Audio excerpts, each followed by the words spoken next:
Halo semua, kembali lagi di channel Okawaii yang membahas kelanjutan cerita anime lainnya. Di video ini melanjutkan seri Gensuki volume 14 part 1. Seperti biasa, jika kalian suka dengan video ini, silahkan subscribe aja ya kan. Terima kasih.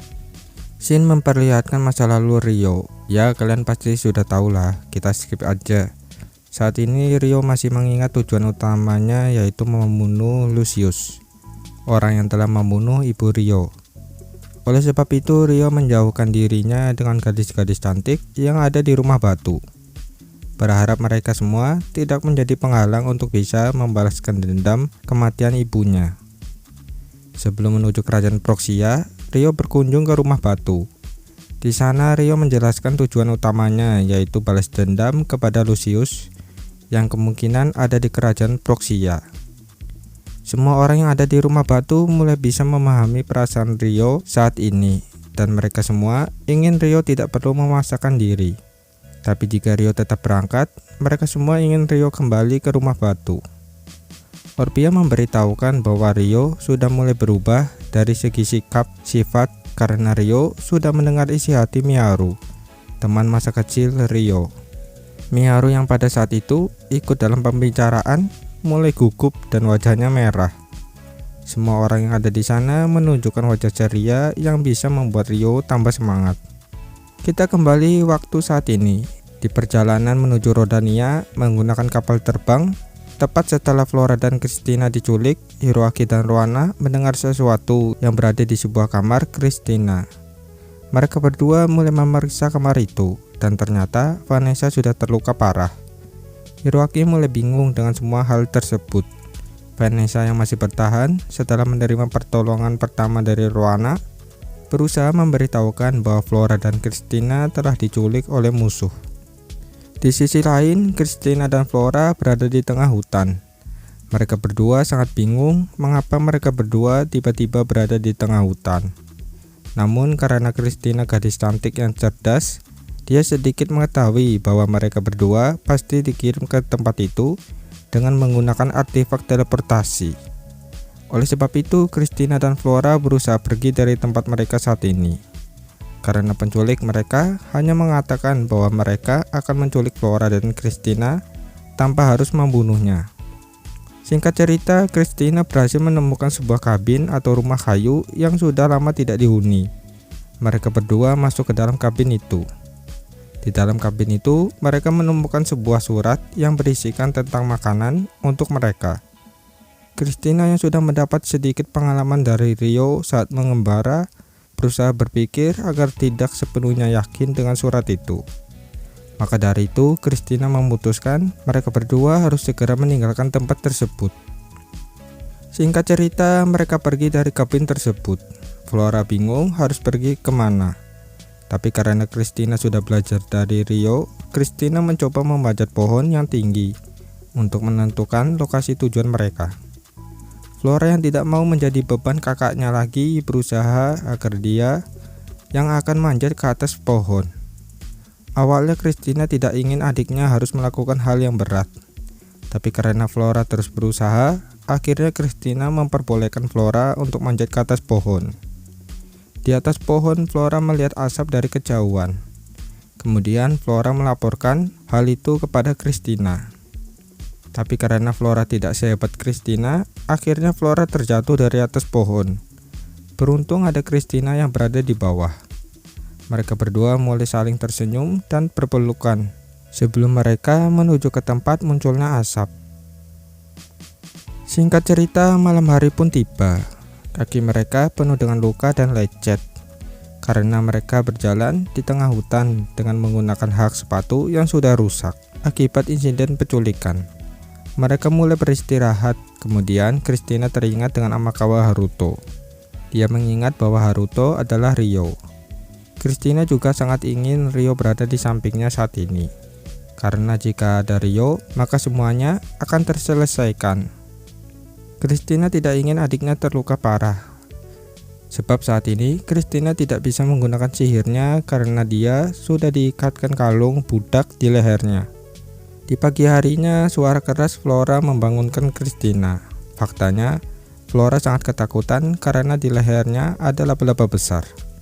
Christina yang mengetahui hal itu berusaha menenangkan Flora dan membuang laba-laba itu. Pada akhirnya Flora meminta maaf karena dia menjadi beban untuk kakaknya. Tapi Christina tetap meyakinkan Flora bahwa Flora bukanlah beban untuknya. Scene berpindah pada Aisyah dan Celia. Saat ini mereka bertemu dengan Reis yang berada di Rodania. Aisyah menanyakan tujuan Reis datang ke Rodania, tapi Reis dalam mood yang baik, dia menjawab bahwa dia tidak ada maksud dan tujuan apa-apa di Rodania.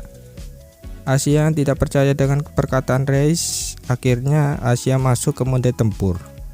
Reis yang tahu hal itu mulai kabur dari Rodania. Kemudian Aisyah menggendong Celia dan mengejar Reis. Reis sangat kagum dengan Aisyah yang bisa menyerang sambil menggendong Celia. Aisyah menyerang Reis dengan bola cahaya yang banyak. Namun Reis berhasil menghindari semua serangan dari Aisyah. Tiba-tiba Reis terkejut dengan serangan sihir misil yang dilancarkan Celia. Reis yang sudah mengetahui bahwa Celia adalah penyihir terhebat, akhirnya dia memutuskan turun ke hutan. Tapi di bawah Reis sudah ada Orpia, Sarah, dan Alma yang melancarkan sihir api dan es. Reis sangat terkejut dengan hal itu. Kemudian dia berhasil menghindari serangan tersebut. Aisyah menyerahkan Celia dengan melemparnya dari ketinggian kepada Sarah, Orpia, dan Alma. Aisyah memutuskan mengejar Reis yang berusaha melarikan diri. Kita mundur sebelum Rio sampai di kerajaan Proxia, lebih tepatnya setelah Rio pergi dari rumah batu. Reis dan Nidol berusaha menjalankan rencananya. Reis memberitahukan bahwa dia ingin meminta bantuan kepada pahlawan lain yang saat ini sedang menyamar menjadi petualang. Dan pahlawan itu berada di kerajaan Rubia. Reis mengajak Nidol untuk pergi ke kerajaan Rubia. Namun Nidol yang mendengar hal itu, dia menjawab bahwa dirinya tidak bisa meninggalkan kerajaan Proxia ketika Rio sampai di kerajaannya. Faktanya mereka berdua sudah berpikir bahwa Rio akan tiba di kerajaan Proxia. Reis yang masih belum yakin mencoba hal lain, yaitu menculik orang berharga Rio agar Rio tidak sepenuhnya bertarung dengan kekuatan penuh. Nidol yang mendengar hal itu berkata, sungguh liciknya kau. Tapi yang penting kita harus menang. Reis menjawab, ya, tujuan kita harus tercapai. Sedikit info bahwa pahlawan kelima sudah dikonfirmasi, yaitu bernama Kikuchi Renji. Dia merupakan siswa SMA di Jepang yang terpilih menjadi pahlawan seperti Takaisa, Hiroaki, Sasuke, dan Rui. Renji terpanggil di kerajaan kecil yang bernama Kerajaan Vilkis. Senjata Renji yaitu tombak yang memiliki elemen es yang dia beri nama Kokyotus. Dia juga bertemu dengan gadis cantik bernama Rea. Alhasil, Renji menghabiskan banyak waktu bersama Rea di desa kecil. Singkatnya, Renji adalah pahlawan yang menyamar menjadi petualang. Oke, kita lanjut. Renji yang sudah berkelana sangat jauh, pada akhirnya dia kembali ke tempat terakhir kali dia menetap, yaitu di kerajaan Rubia. Renji bertemu dengan Sylvie Rubia, gadis muda cantik dengan postur tinggi dan memiliki aura kesatria. Renji bertanya kepada Sylvie tentang adik Sylvie bernama Estelle. Namun Sylvie yang tahu bahwa adiknya saat ini sebagai sandera demi politik kerajaan, dia berusaha tidak memberitahukan hal itu kepada Renji. Singkat cerita, Reis berkunjung ke tempat Sylvie. Sylvie yang ketakutan berusaha menenangkan dirinya agar Renji tidak mengetahui apa yang sudah terjadi. Namun Renji mulai curiga ketika dia bertemu dengan Reis. Reis meminta kepada Renji agar dia bisa berbicara dengan Sylvie. Renji yang membaca situasinya memutuskan pergi meninggalkan Sylvie dan Reis. Kemudian Reis membawa Sylvie bertemu dengan Lucius. Faktanya, adik Sylvie saat ini sedang disandra oleh Reis demi keuntungan kerajaan Proxia. Sylvie meminta kepada Reis agar dia bisa bertemu dengan adiknya. Reis memperbolehkan hal itu. Mereka berdua bertemu satu sama lain hingga batas waktu sudah habis. Sylvie tidak bisa berbuat apa-apa ketika melihat adiknya Estelle disandra. Namun, hal yang mengejutkan terjadi. Ternyata Renji diam-diam mengikuti mereka semua. Renji langsung memasang penghalang es demi melindungi Estelle. Di sana, Renji bertanya kepada Sylvie apa yang sudah terjadi, tapi Sylvie tidak bisa memberitahukannya kepada Renji. Lucius yang melihat Renji sok kuat mulai berkata, "Hei anak nakal, sebaiknya kau pergi saja." Renji menjawab, "Bukannya kau yang seharusnya anak nakal." Lucius yang mendengar hal itu mulai naik emosi bertarungnya. Kemudian, Reis menyarankan agar Lucius mengalahkan Renji. Reis juga menawarkan jika Lucius kalah, maka mereka berdua akan menjadi budak Renji, begitupun sebaliknya. Singkat cerita, Renji langsung menerima tawaran itu. Kemudian Renji langsung menyerang Lucius dengan kecepatan tinggi, tapi Lucius dengan mudah menghindarinya. Renji juga melancarkan serangan balok es ke arah Lucius. Renji sangat yakin dengan serangannya, tapi Lucius dengan mudah menahan serangan itu. Renji sangat kaget dengan itu semua. Kemudian Lucius berkata, "Cih, lemah. Aku sudah kehilangan minat bertarungku. Ini bukan pemanasan sebelum melawan orang keparat itu." Lucius mulai membuat Renji mengalami arti sebuah kekalahan. Karena selama ini Renji belum pernah menerima kekalahan ketika dia menyamar menjadi petualang. Lucius berhasil mengalahkan Renji dengan sangat mudah. Shin memperlihatkan Lucius yang menyuruh anak buahnya untuk melakukan sesuatu tanpa diketahui oleh Reis. Shin ini terjadi setelah Ryo mengalahkan Nidol.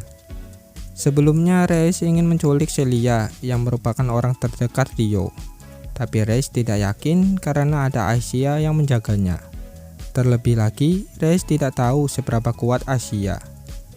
Lucius yang mendengar hal itu cuma bisa terdiam, lalu dia pergi ke ruangannya. Di sanalah Lucius menyuruh anak buahnya untuk menculik Flora dan Christina, berharap agar Lucius bisa membawa Ryo ke hadapannya, tanpa bantuan dari Reis. Lucius meminta kepada anak buahnya agar mereka mengirim kedua saudari cantik itu menuju tempat persembunyiannya, yaitu di kerajaan Palladia. Oke kan, mungkin segini aja untuk video kali ini. Next video akan seru karena di full ini menunjukkan ilustrasi Ryo mendapat darah di kepalanya. Wah, jarang-jarang sih lihat Haruto berdarah. Oke, jika ada kekurangan silahkan tulis di komentar. Sampai jumpa, bye bye.